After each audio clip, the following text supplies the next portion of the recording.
नमस्कार. जयम विशेषमध्ये मी तेजल नागरे तुम्हा सर्वांचं स्वागत करते. राज्यातल्या शेवटच्या क्रमांकाचा म्हणजेच 48वा मतदारसंघ असलेल्या हातकणंगले लोकसभा मतदारसंघामध्ये यंदा जोरदार लढत होणार आहे. शिवसेनेचे विद्यमान खासदार धैर्यशील माने यांच्या समोर स्वाभिमानी शेतकरी संघटनेचे राजू शेट्टी यांचं आव्हान असण्याची शक्यता व्यक्त होते.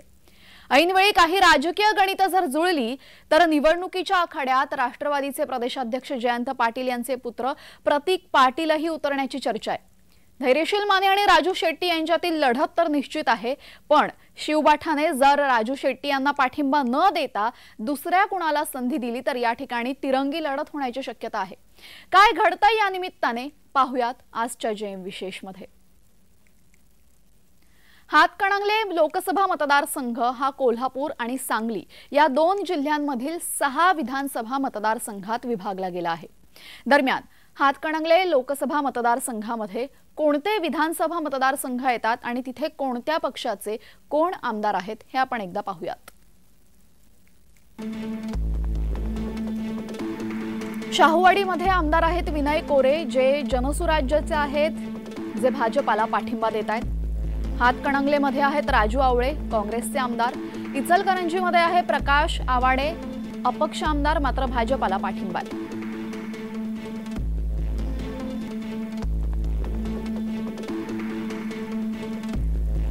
शिरोळ मतदारसंघामध्ये आहे राजेंद्र यड्रावकर, अपक्ष आहे, मात्र शिवसेनेला त्यांनी पाठिंबा दिलेला आहे. इस्लामपूर वाळवा मतदारसंघामध्ये जयंत पाटील आहेत राष्ट्रपचे, आणि शिराळा मतदारसंघात मानसिंग नाईक राष्ट्रप.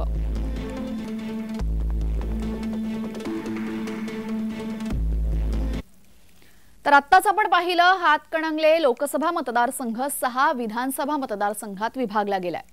हातकणंगले, इचलकरंजी, शिरोळा, शाहूवाडी, पन्हाळा, शिराळा, इस्लामपूर अशा विधानसभा मतदारसंघात हा लोकसभा मतदारसंघ येतो.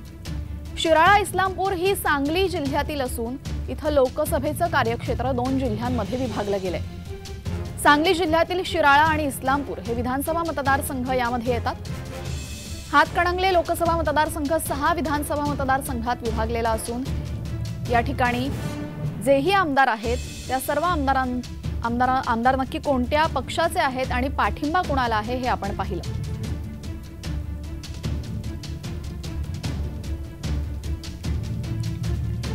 हातकणंगले मतदारसंघ आणि माने कुटुंबियाचं नातं वेगळं आहे. माने कुटुंबियातले आत्ताचे विद्यमान खासदार धैर्यशील माने यांचे आजोबा काँग्रेस पक्षाकडून 5 वेळा या लोकसभा मतदारसंघाचे नेतृत्व केलं आहे. त्यांच्याबरोबर लोकसभा मतदारसंघाचे कल्लाप्पा नावाडे यांनी 2 वेळा नेतृत्व केलं. धैर्यशील माने यांच्या मातोश्री निवेदिता माने यांनी 2 वेळा नेतृत्व केलं आणि राजू शेट्टी यांनी 2 वेळा नेतृत्व केलं. त्यानंतर राजू शेट्टींचा पराभव करत धैर्यशील माने यांनी शिवसेनेतून विजय मिळवत आपला कायम हा विजय माने कुटुंबियाचा होतो हे दाखवून दिलं. दरम्यान हातकणंगले मतदारसंघाचं वैशिष्ट्य काय आहे, महत्त्व काय आहे आणि येथील जातीय समीकरणं नक्की कशी आहेत सांगतायत राजकीय विश्लेषक. पाहूयात. हातकणंगले लोकसभा मतदारसंघ हा अनेक अर्थानं वैविध्यपूर्ण असा मतदारसंघ आहे. या मतदारसंघात शाहूवाडी, पन्हाळासारखा दुर्गम भाग आहे, तर इचलकरंजीसारखं मोठं औद्योगिक शहर आहे, जयसिंगपूरसारखी मोठी बाजारपेठ आहे. या सगळ्यामुळं हा मतदारसंघ हा वैविध्यपूर्ण बनला आहे. इथं जातीची समीकरणं देखील वेगवेगळी आहेत. मागच्या लोकसभा निवडणुकीमध्ये जैन विरुद्ध मराठा असा संघर्ष झाल्यामुळं धैर्यशील मानेंना मोठं यश मिळालं होतं. तशाच पद्धतीचा जातीय संघर्ष या निवडणुकीत पाहायला मिळणार का, हा आणि एक प्रश्न आहे मराठा आंदोलनाच्या पार्श्वभूमीवरती. तर हातकणंगले लोकसभा मतदारसंघाचे विद्यमान खासदार आहेत धैर्यशील माने. धैर्यशील माने यांचे आजोबा बाळासाहेब माने हे दीर्घकाळ काँग्रेस पक्षात होते. लहानपणापासूनच धैर्यशील माने यांच्यासोबत ते राहायचे, त्यामुळे धैर्यशील माने यांना राजकारणाचं बाळकडू हे घरातूनच मिळालंय. तर माने यांनी रुकडी गावाचे सरपंच ते संसदपटू असा थक्क करणारा प्रवास केला होता. त्यांनी 5 वेळा इचलकरंजी लोकसभा मतदारसंघाचं प्रतिनिधित्व केलं. बाळासाहेब माने यांच्या निधनानंतर त्यांची सून निवेदिता माने यांनी त्यांच्या राजकारणाचा वारसा पुढे चालवला. त्यांनी अपक्ष आणि शिवसेनेच्या तिकिटावर निवडणूक लढवली, मात्र त्यांना यश मिळालं नाही. अखेर 1999 साली राष्ट्रवादी काँग्रेसच्या तिकिटावर निवेदिता माने या लोकसभेवर निवडून गेल्या आणि त्या काळात धैर्यशील माने हे त्यांच्या प्रचाराची धुरा सांभाळत होते. याच काळात धैर्यशील माने यांनी आपल्या मतदारसंघामध्ये आपल्या कार्यकर्त्यांचं जाळं विणायला सुरुवात केली आणि 2002 साली रुकडी ग्रामपंचायतीच्या प्रभाग क्रमांक 2 मधून ते विजयी झाले। आतापर्यंतचा त्यांचा प्रवास एकूण कसा आहे आणि कशा पद्धतीने त्यांनी राजकारणात जम बसवलेला आहे हे आपण एकदा पाहूयात। धैर्यशील माने यांचे आजोबा बाळासाहेब माने हे दीर्घकाळ काँग्रेस पक्षात होते। ग्रामपंचायत स्तरावरून धैर्यशील माने यांनी राजकारणाला सुरुवात केली। अभ्यासू वृत्ती, आक्रमक वक्तृत्व आणि तरुणांचा पाठिंबा या 3 गोष्टींच्या जोरावर ते अल्पावधीतच लोकप्रिय झाले। 2007 साली ते जिल्हा परिषदेवर निवडून गेले। जिल्हा परिषदेत विरोधी पक्षनेता म्हणून त्यांची कारकीर्द चांगलीच गाजली। नोव्हेंबर 2018 मध्ये त्यांनी उद्धव ठाकरेंच्या हस्ते मनगटावर शिवबंधन बांधून घेतलं। शिवसेनेने त्यांना थेट लोकसभेची उमेदवारी दिली। त्यांच्या समोर काँग्रेस राष्ट्रवादी आघाडीचा पाठिंबा असलेले स्वाभिमानीचे सर्वेसर्वा राजू शेट्टी यांचं आव्हान होतं। धैर्यशील माने यांनी राजू शेट्टी यांचा 93,785 मतांनी पराभव करत लोकसभेत प्रवेश केला।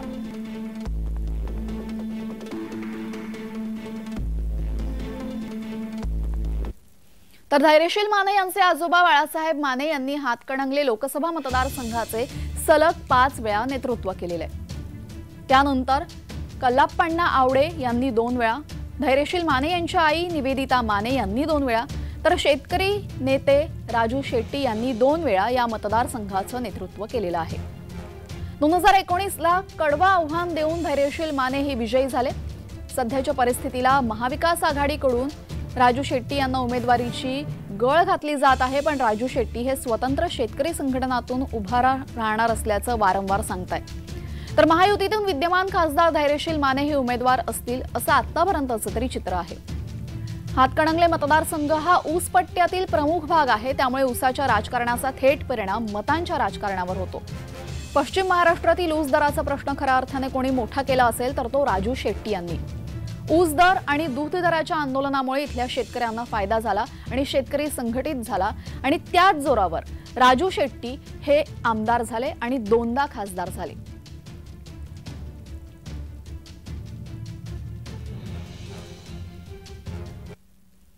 दरम्यान राजू शेट्टी यांची ताकद काय आहे आणि 2019 साली राजू शेट्टी यांचा पराभव का झाला सांगतायत आमचे प्रतिनिधी अमर पाटील। पाहूयात।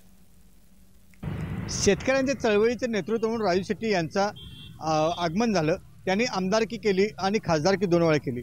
याचबरोबर शेतकऱ्यांच्या विविध प्रश्नावर त्यांनी आंदोलन केली। ऊस दर वाढण्यासाठी त्यांचा फार मोठा मोलाचा भाग होता। राजू शेट्टी ज्यावेळा रिंगणात उभारले त्यावेळा त्यांनी महाविकास आघाडीकडून म्हणजे सध्याची असणारी महाविकास आघाडी काँग्रेस आणि राष्ट्रवादी याच्याबरोबर त्यांनी गेले। राजू शेट्टी हे महाविकास आघाडीवर गेले असल्यामुळे बऱ्याच जणांना ते पटलं नव्हतं, शेतकऱ्यांना पटलं नव्हतं। पहिल्यांदा निवडून आले तेव्हा राजू शेट्टींनी भाजपला साथ दिली होती आणि त्यानंतर काँग्रेस आणि राष्ट्रवादीला साथ दिली। हे बऱ्याच जणांनी पटलं नसल्यामुळे राजू शेट्टींचा पराभव झाला। तर राजू शेट्टी हे नागरिकांच्या आणि शेतकऱ्यांच्या किती जवळ आहेत आणि आगामी लोकसभेसाठी राजू शेट्टी यांची काय तयारी असेल सांगतायत राजकीय विश्लेषक। पाहूयात। कोल्हापूर जिल्ह्यातील कोल्हापूर आणि हातकणंगले या लोकसभा मतदारसंघापैकी हातकणंगले हा लोकसभा मतदारसंघ यामध्ये शिराळा आणि वाळवा हे सांगली जिल्ह्यातील 2 तालुके आहेत आणि त्याच्यामुळे या हातकणंगले लोकसभा मतदारसंघात चुरस ही वेगळ्या पद्धतीनं होते। एक राजू शेट्टी जे शेतकऱ्यांचे कैवारी मानले जातात, शेतकऱ्यांच्या प्रश्नासंदर्भात ते वारंवार रस्त्यावर उतरतात। त्यांनी सभागृहात यावेळेला 2 वेळेला त्यांनी लोकसभा मतदारसंघामधून विजय मिळवलेला आहे, मात्र त्यांची हॅट्रिक ही उकलेली आहे आणि आता तेव्हा ते महाविकास आघाडीत होते, आता मात्र त्यांनी आपला पवित्रा स्वतंत्र घेतलेला आहे। एकला चलोचा नारा त्यांनी लगवलेला आहे आणि ते अपक्षपणे हातकणंगले लोकसभा मतदारसंघातून निवडणुकीला तयार झालेले आहेत। याच दरम्यान त्यांचा जेव्हा पराभव झाला, धैर्यशील माने जेव्हा शिवसेनेतून विजयी झाले तेव्हा मात्र त्यांना सदाभाऊ खोत जे माजी मंत्री राहिलेले आहेत त्यांचा चांगला सपोर्ट होता आणि त्याच्यामुळे या राजू शेट्टींच्या स्वाभिमानी शेतकरी संघटनेतून फुटून सदाभाऊ खोतांनी स्वतंत्र सुभा मांडला आणि त्याचा फटका राजू शेट्टींना या मतदारसंघात बसला होता। आता हीच जी झालेली चूक भरून काढण्याचा प्रयत्न गेल्या 5 वर्षात राजू शेट्टी यांनी केलेला आहे। तर एक शेतकरी नेते म्हणून राजू शेट्टी ओळखले जातात। कोण आहेत राजू शेट्टी, त्यांचा राजकीय प्रवास काय आहे पाहूयात। स्वाभिमानी पक्षाचे संस्थापक, ते 2दा लोकसभेत खासदार म्हणून निवडून गेले। त्यांची हॅट्रिक धैर्यशील माने यांच्यामुळे हुकली। जिल्हा परिषदेच्या निवडणुकीत पहिल्याच प्रयत्नात ते निवडून आले होते। शेतकऱ्यांच्या प्रश्नांसाठी नेहमीच त्यांनी आक्रमक पवित्रा घेतला। अनेक शेतकरी आंदोलनांमध्ये त्यांनी सक्रिय सहभाग घेतला, किंबहुना त्यांनी अनेक शेतकरी आंदोलनं उभी केली। शेतकरी प्रश्नांसाठी त्यांनी सरकारला नेहमीच धारेवर धरले। कोल्हापूर आणि हातकणंगले मतदारसंघामध्ये भाजपाला एखादी जागा मिळावी यासाठी भाजपाही प्रयत्न करते। हातकणंगले लोकसभा मतदारसंघात इचलकरंजीचे विद्यमान आमदार प्रकाश आवाडे यांचे सुपुत्र राहुल आवाडे हे भाजपाकडून उमेदवारी मिळावी यासाठी प्रयत्न करतायत। या मतदारसंघात महायुतीकडून काय निर्णय होतो यावर बऱ्याच गोष्टी अवलंबून आहेत। दरम्यान भाजपा या मतदारसंघासाठी काय प्रयत्न करत आहेत सांगतायत आमचे प्रतिनिधी अमर पाटील, पाहूयात। हातकणंगले लोकसभा मतदारसंघ हा भाजपसाठी मिळावा यासाठी विद्यमान आमदार प्रकाश आवाडे हे प्रयत्न करत आहेत। त्यांचे चिरंजीव माजी जिल्हा परिषद सदस्य राहुल आवाडे यासाठी आग्रही आहेत। तर भाजपाकडून या मतदारसंघासाठी काय ताकद लावली जाते सांगतायत राजकीय विश्लेषक, पाहूयात। या मतदारसंघामध्ये भारतीय जनता पक्षानेही मोठी तयारी केलेली आहे। इचलकरंजीचे आमदार प्रकाश आवाडे यांचे चिरंजीव जिल्हा परिषद सदस्य राहुल आवाडे हे मतदारसंघ पिंजून काढत आहेत। त्याच दरम्यान शिवसेनेतील फाटाफूट ही लोकांच्या पसंतीस पडलेली नाही। गेल्यावेळी शिवसेनेच्या चिन्हावर ठाकरेंच्या बाजूने निवडणूक लढवलेले धैर्यशील माने आता यावेळी मुख्यमंत्री एकनाथ शिंदे यांच्या गटात आहेत। कोल्हापूर आणि हातकणंगले दोन्ही मतदारसंघ गेल्या वेळेला शिवसेनेने जिंकले होते। हे दोन्ही मतदारसंघ टिकविण्याचे आव्हान मुख्यमंत्री शिंदे यांच्या गटासमोर आहे। या साऱ्या पार्श्वभूमीवर धैर्यशील माने यांची उमेदवारी कितपत प्रबळ राहणार की भाजप मुसंडी मारणार यावर येथील राजकारण अवलंबून आहे। या भागातील भारतीय जनता पक्षाचे आमदार प्रकाश आवाडे आहेत, रयत क्रांती संघटनेचे सदाभाऊ खोत आहेत, जनस्वराज्य शक्ती पक्षाचे विनय कोरे यांची ताकद भाजपसोबत आहे। हातकणंगले लोकसभा मतदारसंघात भाजपाने सर्वेक्षण सुरू करून तिथूनच आपल्या उमेदवाराला उभं करण्याची तयारी दाखवली। दरम्यान पक्षीय बलाबलाचा विचार केला तर महायुतीतून भाजपाचंच पारडं जड असल्याचं दिसतं। असं का आहे ऐकूयात राजकीय विश्लेषकांकडून।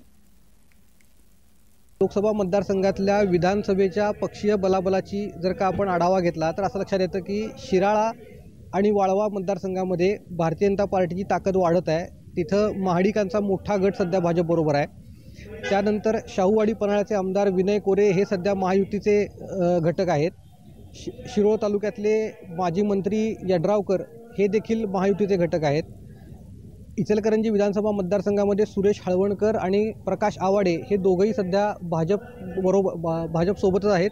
हळवणकर तर भाजपचे कार्यकर्तेच आहेत। या सगळ्यामुळं पक्षीय बलाबल जर का पाहिलं तर भारतीय जनता पार्टीला इथं मताधिक्य मिळेल असा एक अंदाज विधानसभेच्या गणितावरून दिसतोय। त्यामुळं भारतीय जनता पार्टी इथं कमळ चिन्हावरती निवडणूक लढवण्यासाठी सक्रिय आहे किंवा त्यांची तशी मागणी आहे। काही सर्वेक्षणानुसार धैर्यशील माने यांच्याबद्दल फार सकारात्मक चित्र सध्या दिसत नाही, पण भारतीय जनता पार्टी जर का इथं कमळ चिन्हावर लढवणार असेल तर इथं राहुल आवाडे असतील, शौमिका महाडिक असतील किंवा विनय कोरे असतील याही नावांची चर्चा इथं सुरू आहे। जातीय समीकरणं, लोकसभा निवडणुकीच्या पूर्वी जनतेचा असणारा कल या सगळ्या गोष्टी उमेदवारी देताना मूलभूत ठरणार आहेत। त्यासाठी सध्या भारतीय जनता पार्टी ग्राउंड लेवलवर इथं काम करण्याच्या तयारीत दिसते। 2018 साली धैर्यशील माने यांनी शिवसेनेमध्ये प्रवेश केला। उद्धव ठाकरे यांच्या उपस्थितीत शिवबंधन बांधत धैर्यशील माने हे शिवसेनेत आले। धैर्यशील मानेंना लोकांनी त्यावेळेस उचलून धरलं। उद्धव ठाकरे आणि आदित्य ठाकरे यांची विशेष मर्जी असलेले धैर्यशील माने हे शिंदे गटात गेल्याने लोकांमध्ये मोठ्या प्रमाणात नाराजीची चर्चा सुरू झाली। मधल्या काळात त्यांचा जनसंपर्कही तुटल्याची चर्चा होत होती। 4 वर्षांच्या काळात अनेक गावांमध्ये त्यांचा संपर्क नसल्याने त्यांच्या विरोधात नाराजीचं वातावरण असल्याचं चित्र बघायला मिळालं। त्यामुळे लोकांचा बदलता सूर लक्षात आल्यानंतर धैर्यशील माने पुन्हा एकदा जोमाने सक्रिय झाल्याचं दिसलं।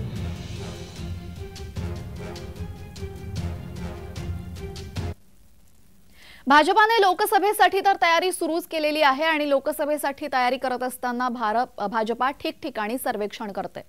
भाजपाने हातकणंगले या मतदारसंघात सुद्धा सर्वेक्षण केले आणि या सर्वेक्षणात धैर्यशील माने यांची बाजू कमकुवत असल्याचं बोललं जातंय।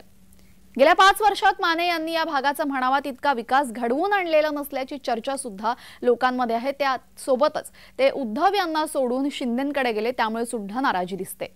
त्यामुळे ही लोकसभा धैर्यशील माने यांच्यासाठी मोठं आव्हान असल्याचं राजकीय विश्लेषक सांगतायत। पाहूयात। गेल्या 5 वर्षाच्या कालावधीमध्ये या मतदारसंघामध्ये बरेच राजकारण घडलेले आहे। निवडणुकीच्या कालावधीत धैर्यशील माने यांनी तरुणांच्या हाताला रोजगार देणार अशी घोषणा केली होती। मात्र हा 5 वर्षाच्या कालावधीत त्यांच्याकडून अपेक्षा फार पूर्ण झाल्या असे चित्र दिसत नाही। या मतदारसंघामध्ये कोणताही एखादा मोठा प्रकल्प आलेला नाही। राष्ट्रीय महामार्गाची कामे वगळता भरीव अशी कामगिरी माने यांच्या खात्यावर दिसत नाही। वाळवा आणि इस्लामपूर मतदारसंघामध्ये राष्ट्रवादीचे प्रदेशाध्यक्ष जयंत पाटील यांचा प्रभाव आहे। जयंत पाटलांच्या चिरंजीवांचे नावही लोकसभेसाठी पुढे येत आहे। ही सगळी समीकरणे बघितली असता येणारी निवडणुकी धैर्यशील माने यांना सोपी नाही हे निश्चित आहे। तर आता यानंतर महाविकास आघाडीकडून उमेदवार कोण असेल हे सुद्धा महत्त्वाचं आहे। महाविकास आघाडीचा उमेदवार कोण असेल हे अजून गुलदस्त्यातच आहे। दरम्यान मराठा समाजाचे कार्यकर्ते महाराष्ट्र क्रांती सेनेचे प्रमुख सुरेशदादा पाटील हेही या मतदारसंघातून निवडणूक लढवू शकतात असं म्हटलं जात आहे। सध्याच्या स्थितीत महाविकास आघाडी विरुद्ध शिवसेना महायुती असाच सामना रंगण्याची दाट शक्यता आहे। दरम्यान राजू शेट्टी हे काय भूमिका घेतात यावर महाविकास आघाडीचे घटक बनतात की त्यांच्या स्वाभिमानी पक्षातून निवडणूक लढतात हे सुद्धा पाहणं गरजेचं आहे। हातकणंगले लोकसभा मतदारसंघामध्ये राष्ट्रवादीचे प्रदेशाध्यक्ष जयंत पाटील यांचीही भूमिका महत्त्वाची ठरते। कारण सांगली जिल्ह्यामध्ये शिराळा आणि इस्लामपूर या 2 विधानसभा मतदारसंघामध्ये जयंत पाटलांचं वर्चस्व आहे। महाविकास आघाडीकडून राजू शेट्टींना उमेदवारी देण्यात येते, मात्र जर राजू शेट्टींनी महाविकास आघाडीची उमेदवारी घेतली नाही तर अचानकपणे जयंत पाटील यांचे पुत्र प्रतीक जयंत पाटील हे उमेदवार असू शकतात आणि त्यांचीही तयारी सुरू झाल्याचं समजतंय।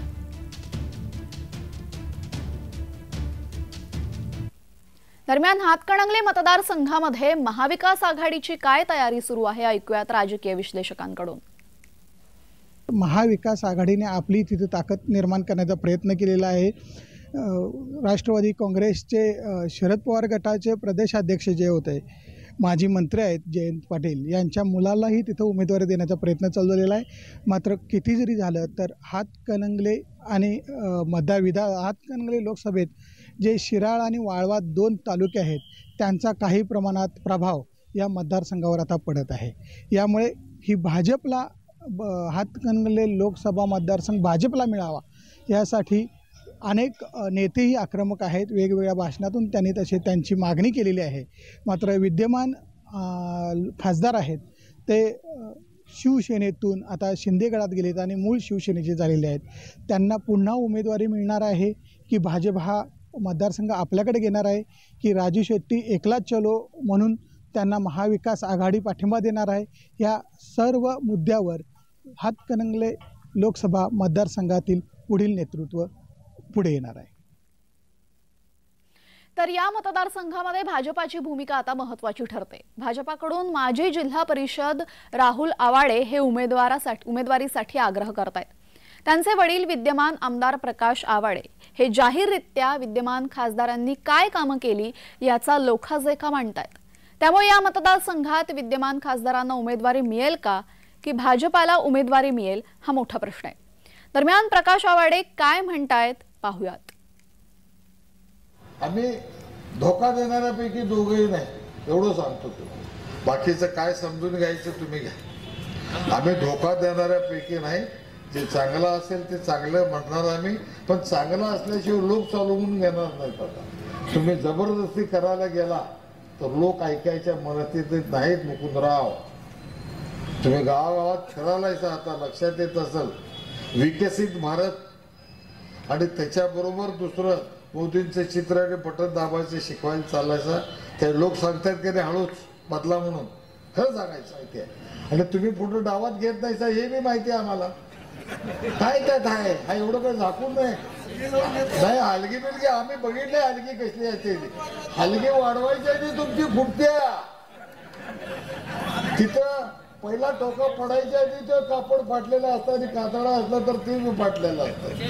का फाटतो, कोण फाडते हे सगळ्या जगाला माहिती आहे. त्याच्यावर लय बोलायचं कारण नाही विजयराव. तुमचं औषध तिथे चालत नाही एवढं मला माहिती. मला एवढंच सांगतो तुम्हाला, आता लई त्याच्यावर चर्चा नको. तर 2018 साली शिवसेनेत प्रवेश केलेले धैर्यशील माने हे आता शिंदे गटात शिंदेंसोबत गेलेले आहे. 2018 मध्ये त्यांनी पक्षप्रवेश केला. 2019 मध्ये लगेचच उद्धव ठाकरे यांनी त्यांना लोकसभेत पाठवलं. मात्र त्यांनी उद्धव यांची साथ सोडत शिंदेंकडे गेले. त्यामुळे तिथले अनेक कार्यकर्ते, तिथले अनेक नागरिक त्यांच्यावर नाराज असल्याचं समजतंय. सुरुवातीला सेनेचे धैर्यशील माने आणि आता त्याच्यानंतर स्वाभिमानीचे राजू शेट्टी यांच्यात निवडणूक होणार असं चित्र होतं. पण आता ठाकरे गटाच्या मुरलीधर जाधवांनी दावा केल्यानंतर या ठिकाणी तिरंगी लढत होणार असल्याचं दिसतंय. दरम्यान धैर्यशील माने यांच्यासमोर राजू शेट्टी यांचं कडवं आव्हान आहे. कारण की राजू शेट्टी हे धैर्यशील माने यांच्या आधी 2 टर्म तिथे खासदार होते आणि राजू शेट्टी यांनी उभे केलेले शेतकरी लढे हे सुद्धा या ठिकाणी महत्त्वाचे ठरतात. एका बाजूला तरुणांची मोट बांधणारे, तरुण कार्यकर्त्यांची मोट बांधणारे धैर्यशील माने आणि दुसऱ्या बाजूला शेतकऱ्यांची मोट बांधणारे राजू शेट्टी, अशी लढत इथे पुन्हा एकदा बघायला मिळू शकते. मात्र जर राजू शेट्टी यांनी महाविकास आघाडीकडून उमेदवारी स्वीकारली नाही किंवा महाविकास आघाडीने त्यांना उमेदवारी दिली नाही तर इथे तिरंगी लढत होण्याची शक्यता सुद्धा राजकीय विश्लेषकांनी यावेळेस सांगितलेली आहे.